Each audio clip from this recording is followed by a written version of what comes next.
ಬಸ್ಸಿನಲ್ಲಿ ಪ್ರಯಾಣಿಸುತ್ತಿದ್ದ ಕಾಲೇಜು ವಿದ್ಯಾರ್ಥಿನಿಗೆ ಏಕಾಏಕಿ ಎದೆನೋವು ಕಾಣಿಸಿಕೊಂಡಿದ್ದು ಚಾಲಕ ಹಾಗೂ ನಿರ್ವಾಹಕ ಬಸ್ಸನ್ನು ಆಂಬ್ಯುಲೆನ್ಸ್ ಮಾದರಿಯಲ್ಲಿ ಚಲಾಯಿಸಿ ಸೂಕ್ತ ಸಮಯದಲ್ಲಿ ಆಸ್ಪತ್ರೆಗೆ ಸೇರಿಸಿ ಜೀವವನ್ನು ಉಳಿಸಿದ್ದಾರೆ. ಸಾರ್ವಜನಿಕರಿಂದ ಇದಕ್ಕೆ ವ್ಯಾಪಕ ಪ್ರಶಂಸೆ ವ್ಯಕ್ತವಾಗಿದೆ. 13 F route number Krishnaprasad bus ಎಂದಿನಂತೆ ಕೂಳೂರು ಮಾರ್ಗವಾಗಿ ಚಲಿಸುತ್ತಿತ್ತು. ಈ ಬಸ್ಸಿನಲ್ಲಿ ಪ್ರಯಾಣಿಸುತ್ತಿದ್ದ ಕಾಲೇಜು ವಿದ್ಯಾರ್ಥಿಗೆ ಹಠಾತ್ತನೆ ಎದೆನೋವು ಕಾಣಿಸಿಕೊಂಡಿದೆ.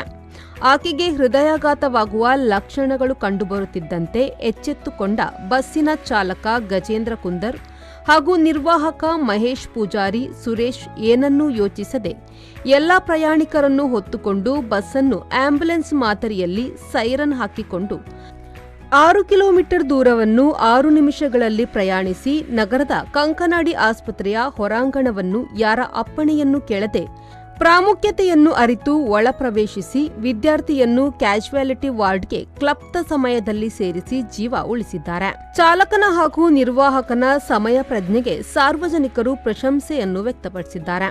ಈ ಮೂಲಕ ಕರಾವಳಿಯ ಬಸ್ಸು ಚಾಲಕ, ನಿರ್ವಾಹಕ, ಶ್ರಮಿಕ ವರ್ಗ ಮಾನವೀಯತೆಯ ಆಗರ ಎನ್ನುವುದು ಮತ್ತೊಮ್ಮೆ ಸಾಬೀತಾಗಿದೆ. ನಾಗೇಶ್ ಕಾವೂರು, ವಿ4 ನ್ಯೂಸ್, ಮಂಗಳೂರು.